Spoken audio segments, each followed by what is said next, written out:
Sup guys, so we're back in the Squid Shack and we are straight into ripping the Sonny's heart to bits. Pulled the cams out, cleared the bench up and just going to lay it all out properly. So obviously exhaust side, inlet side, everything in the head here looks really freaking good. There's no unusual wear or anything on the shims. So for those that don't know, this is a stock Neo head. Don't even think the cams are aftermarket. I can't remember. It's been that long since I've looked at this freaking engine. I don't know. I think they're stock. But anyway, so I ripped the exhaust manifold off and turbo, and I had to get the cams out to get to the head studs, which I didn't think was a thing. It wasn't. Only reason I had to do that is because it's got ARP studs in it. I remember putting them in, unless it already had them. God, I can't remember. Anyway, let's rip the head off and have a look at the pistons. See how bad everything is. I know, I've got a feeling it's all good. Can't be. It's got frickin' 85% frickin' air going through the rings. Just into the sun. Anyway. Get into it.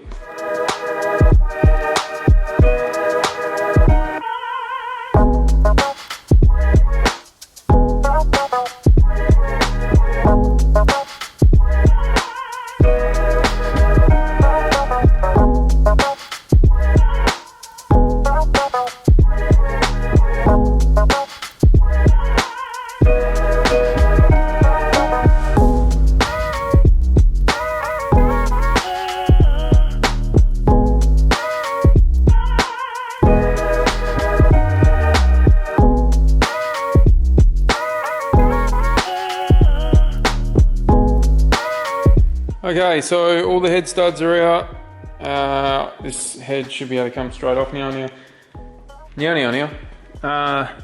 There's usually a bolt in there.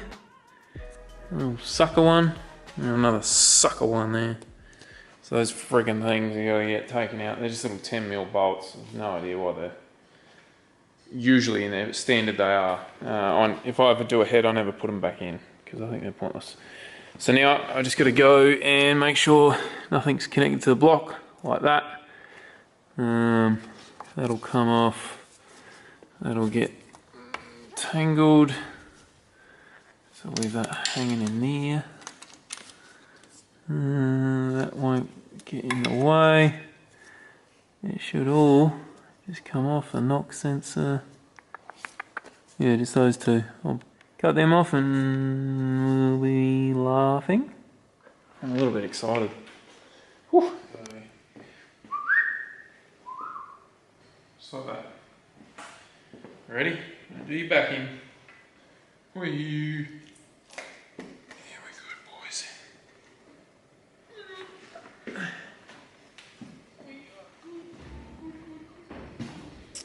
Well, look at that, eh? The old Motec life. No detonation, just disregard the little marks on the pistons. That's from my dumb self using a screwdriver to find top deads. Oh, what an idiot. Remind me not to. Oh, and also that there. Looks like this engine's dropped a valve. I do not remember. Actually, I do. When I bought this. That's right, and I filed it down. I bought this engine from Darwin and it had head studs. I don't know why I pulled it apart. Oh, that's why I did bearings and everything. Right, it's all coming back to me now. So this is the one I put together. Right. And all I did was file that piston down and hope that it would never bust through. And honestly, besides the bores being really glazed, it's actually not bad. I'm shocked. Actual shocked. I'll rip this gasket off. See if we got any critters under there. Oh, it sucks ripping these off. Tomei freaking $400 gasket. Just useless. No good now. I'm actually gobsmacked. It's not even that bad. And I can't see any Any areas anywhere where it's cracking. Oh, looks really frickin' good. I don't know if you guys can see anything, let me know. So the head looks, yeah, frickin' good. Obviously got to have a bit of a better look than just that, but still got the shims in it. I don't want to lose them by flipping it. Well, that's going to do for tonight. I'm going to put my thinking cap on. I'm going to leave it at that and have a good old think about my next move. G'day guys, right, so we're back in the shed now. We've got a lot going on here. That's the engine out the Sony. What we're going to do today is we will pull these pistons out and have a look at the rings and just look at the bores and whatnot. I will not be using this engine back in the car. We're going to build a really good one. That's going to come very soon. But the best thing is I'm going to build it, so you guys get to see how engine building goes and see if I can build one and see if it works. So I'm pretty excited about that. Obviously I did put this one together and it's been all good for 2 years, but that was very simple. That was a standard build basically, like stock. G-Force, the good eggs have expressed me some parts for the box. So as you guys know, the box is over there, so I think that's what I'm going to do first. We'll open this box, make sure all the parts that I ordered came, which I'm sure they did. And if they didn't send me the right ones, it's on me because I gave them all the part numbers and everything.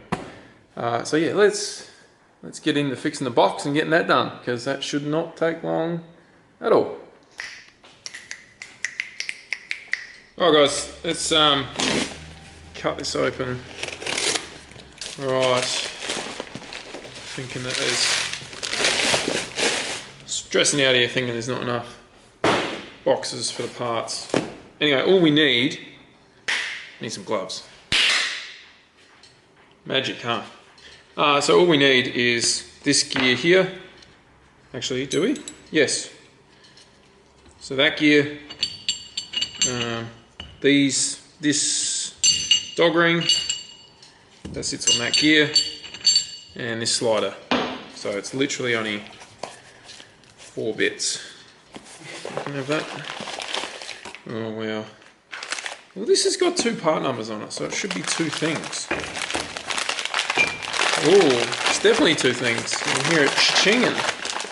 Oh yeah. So that is the new slider. That's that bit. Oh, sick. That's that bit.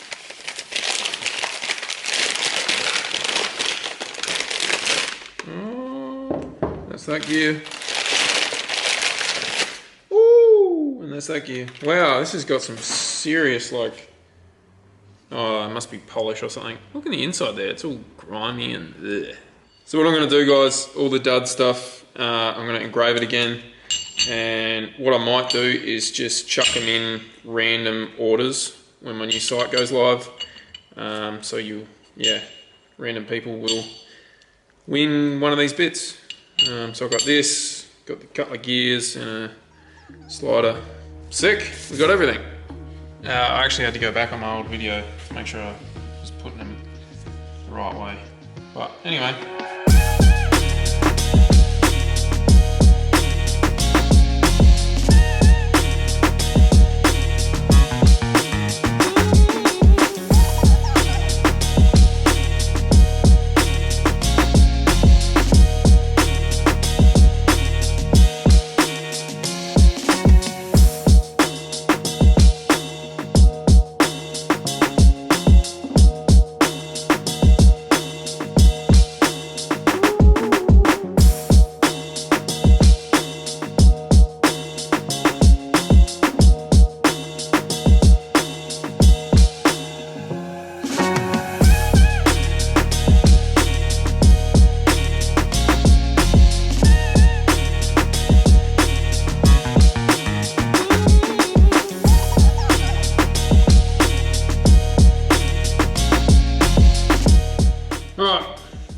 Pop it in. Now this thing comes apart pretty easy, so yeah, just gotta try and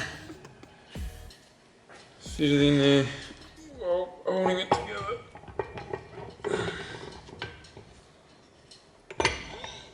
hope it all works out, you know? It's pretty easy to line up. I said that too soon. Needs a bit of love. Even just tipping it this way. Yep, that's got it in. So make sure the gears don't separate too much. That's in.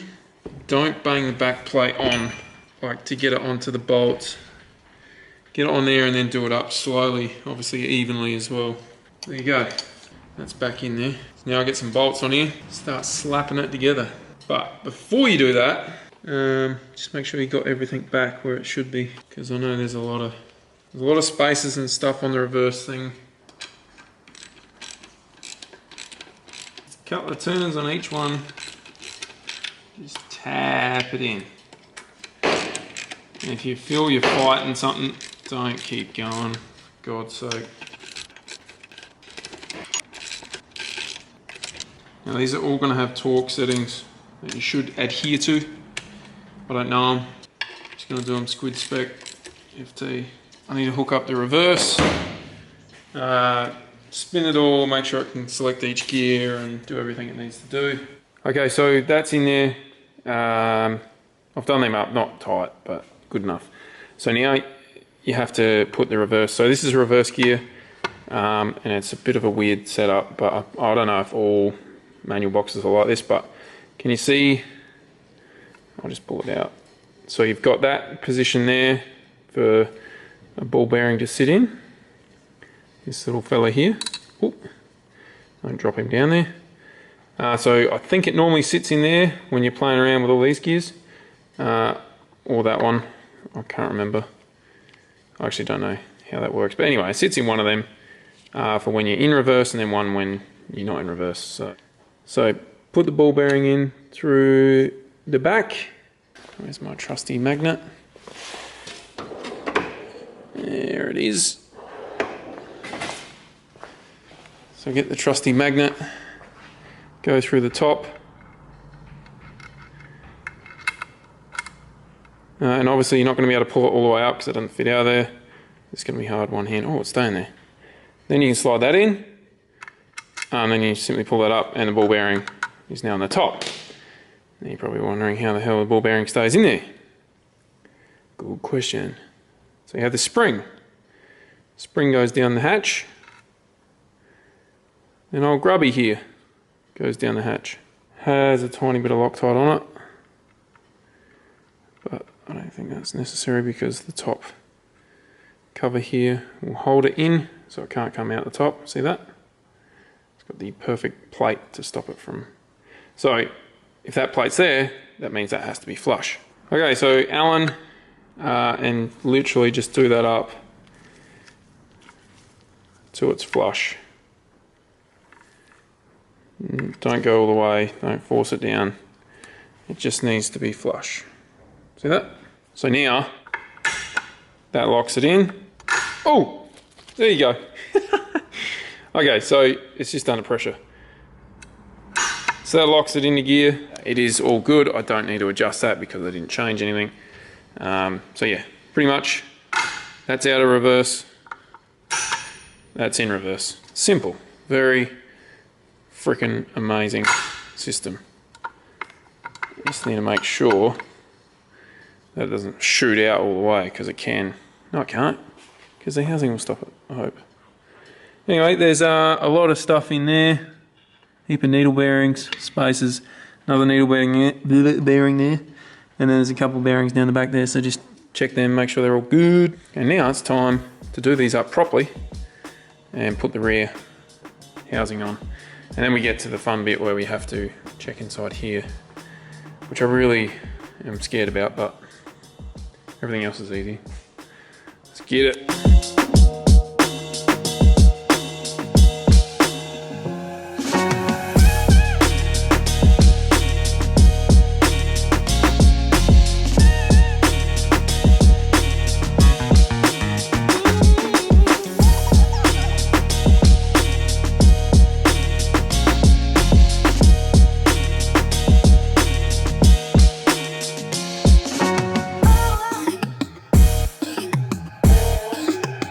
yes, for those that seen the needle bearing there, I have figured out that it belongs there. Don't stress, I got this. Okay, back to it.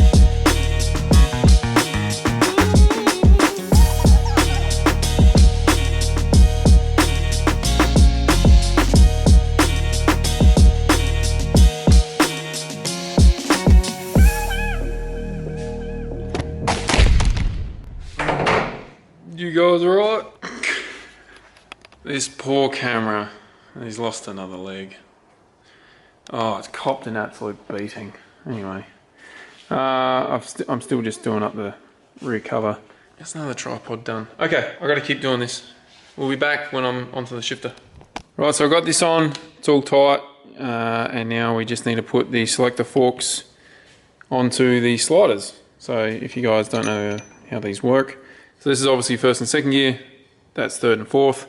So this will slide left and right to obviously pick first gear or second gear, etc. And then it will slide back to the center somehow when this one takes over for third and fourth. So that will grab third, this one will go to fourth. So the tricky thing now is to get those two to come up and line up cock on with those two. Yeah, it's not as easy as you think. Well, it is, but anyway, I'll pop that on. I'll undo this bolt here so I can slide that out, and we're going to pull that down and make sure there's no water and stuff in it and grease it up, make sure it's all good. Oh, after a lot of stressing, something I do best. I've got the shifter off. So there it is there. It's literally just these 4 bolts. And now I understand how it's spring loaded. So obviously, if you move that out of the way, whoa, this here is the spring-loaded mechanism, so you can't go back to first or second gear easily. So you can't money shift it.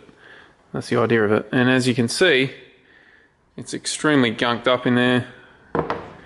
There's a lot of just build up in there, it's disgusting. And that would make it hard to shift. So apparently when Dan pulled his apart, it was just a big pool of water, so he couldn't shift at all. I don't even know how I got it. Maybe he pressure cleaned his box or something, I don't know. But yeah, I'll clean all that up, put it back together. I'm not going to re-lock wire it because I can actually see this inside the cab. So if I need a, yeah, like it's not going to come loose. Put a dab of Loctite on it or something. It'll be sweet. And there's a tiny little O-ring there that sits in a groove, just in there. So yeah, just make sure that's all good. If it's not, I'll put a new one on. I'll just undo that bit. Clean this anyway. That shouldn't be adjustable, should be a bolt hole that goes straight through that. It's not like a grub screw or anything. And yeah, that's pretty much it. Very simple box. Yeah, freaking love them. Let's clean it up.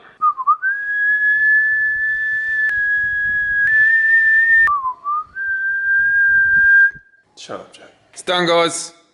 How good's that? So I didn't show you guys it all greased up, but pretty much I just filled the inside with grease freaking everywhere.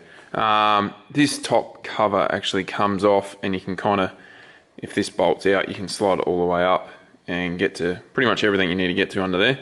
So what I'll do from now on is I'll take that top cover off when it's in the car and just clean all the dirt and crap that gets in around there that you guys would have seen earlier.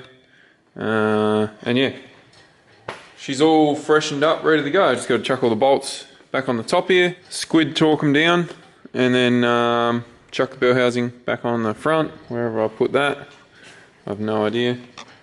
Clean all my mess up, and then the gearbox is done. We can move on to the engine. So that's pretty damn good. So I'll finish all this up now real quick, and then we'll get stuck in the engine and have a look at the pistons and the rings.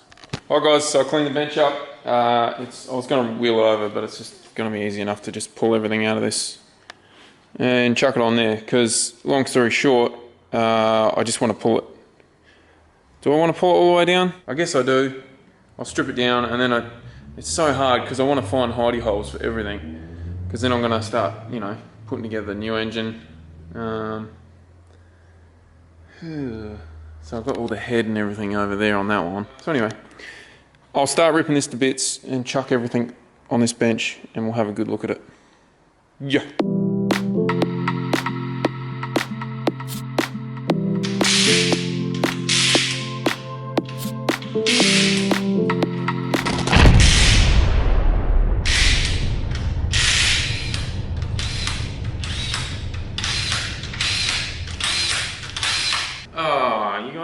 over.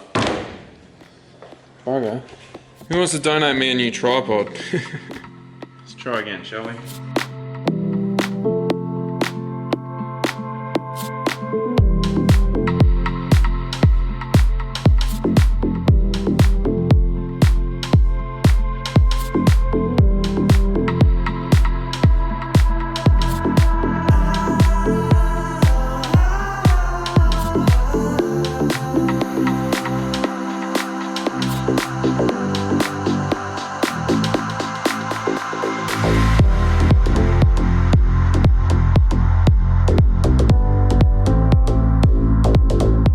Alright, so everything's out. Well, not everything. The crank's still in. Pistons are out. Pulled them apart and everything looks pretty damn bloody good. Now, I don't know if I shared my my oil pressure. See the front two rod bearings here, a little bit worn. It's not bad. Nothing is bad at all. Even the freaking rings look like newish. I don't know. They don't look. I don't know. I don't know what is going on with this engine or what happened before I got it. But it did have head studs, from what I remember, and it had a little sump on it. So yeah, obviously it's a Neo. So these are GDR rods. That's an apparent thing. Don't quote me on it. It's just what I heard and what everyone talks about. Get a Neo, they got GDR rods. Anyway, we have a ring expander here. Now, as far as I know, you obviously have to go in, grab it like that, and then it expands it and you can pull them off. I don't know. Let's learn together, shall we? I'll go through the painter read and all this, and I'll show you guys how to do it real quick. So we'll start with piston number 6. Hopefully I can do this. So you have the gap open towards you. You literally, you have this whole thing open. You get those two little points there into the gap. Obviously line it up straight.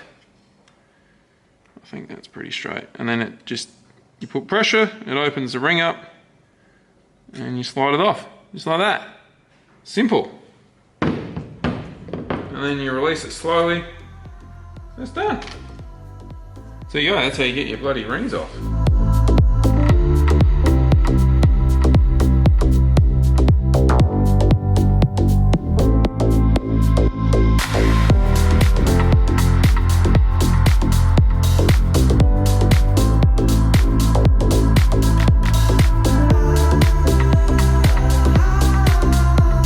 So there we go, all the rings are out. This is obviously the oil ring majiggy. Let's skip all that. I can't remember what each ring or what these do, but anyway, quick Google search will solve that. Anyway, what I have noticed is the top ring's smaller than the second. I suppose what I can do is chuck these back in the bores and measure the distance in each one, and then see what the standard specs are meant to be, and try and figure out why this had so much compression missing, because that is exactly where it was missing from. I mean, the pistons could be out of round or something. They just, you know, cop that much abuse. But you look at them and they look sweet. Like there's no detonating on them. Everything looks pretty good. There's no wear on the side of the skirts. Like, there's a little bit, but nothing freaking crazy. For a stock engine, pumping out freaking 400 kilowatts on 28 pounds of boost, it's been doing bloody good. Bit of fluff on there. Sorry about that. But yeah, obviously there's a little bit of wear. I don't know how many Ks this engine had done before I got it too. Like, it was probably in a road car for freaking 200,000 Ks. So there you go. Engine's apart there. Crank's sweet. Crank looks freaking $1,000,000. That's just an RB25 crank. I had that all redone before I put this back together. A long time ago now, a couple of years. And this is the pump I jigged up, and I chucked an extra spring in it to give it some pressure. So I'll rip that off, inspect all that, and you also got to take the back the back cover off here so you can get the crank out. But that's not a big thing at the minute. Like, the crank can actually stay in there for now because we have another engine I want to put together. So I'm not really sure what I'm doing at this point, what I'm explaining to you guys, but that's just that bit apart. I really just want to know where the hell the compression was going. So let's try and figure that out. Alright, so I just measured these rings. So long story short, what I did was I put the ring in the top of the bore here, just put it in there ever so gently. Once it was in there, I used a piston, etc. And I just used it to push the ring down and made it dead level. So like go to a point on the piston where it's level the whole way around. Obviously use the piston that come out of that bore. I don't think it's critical, but that's how I did it. And then you chuck your, I couldn't do it while filming, so I'm showing you guys now. Get your feeler gauge, you chuck it in between the ring. Obviously this is massive right now because it's not compressed. And whatever goes in and back out comfortably until it gets to a point where you can't actually put it in, that's what size it is. Obviously, that's the measurement. In case you guys don't know how to use a feeler gauge. Anyway, so I've done the first piston, the top and the bottom ring, and this was the measurements I got. So the first one was 0.015, and then the bottom ring is 0.022. Having a look on the good old Google didn't really help me out much because it's all forged piston stuff and whatever else. Everyone's like, yep, top ring 0.018, bottom one 0.02. And then dudes are having arguments like, oh, you meant to make the second ring tighter. And then Scientific frickin' Sam got on there and he's like, no, that's only one company and you don't know how they make their rings. Anyway, you know what Google's like. People get crazy. So what I'm going to do, I'll go over all of them. In my eyes, that seems fine. It shouldn't have caused any crazy blow-by. Nothing here is pointing to any reason why there should be heaps of blow. I don't know, you guys might know more than me. If that's not a good sign, let me know in the comments. You can also look at the piston itself and have a look in between the first layer where the ring is to the second, and if there's oil marks like there is there, or like carbon, you can tell it's been leaking through there, which it has quite a lot on all of them. So it's probably just worn out, you know, is what it is. Everything has a lifespan. You have to remember that. No matter how good your engine is, it still needs a rebuild. Feel it. Anyway, that's enough for today. I'm going to go through and do all this. It's going to be real boring for you guys to see that. So I'll finish all the measurements and I'll show you in the next video. But the next video we'll start getting busy on the new engine. It's going to be freaking sick. Thanks for watching, guys. See you later.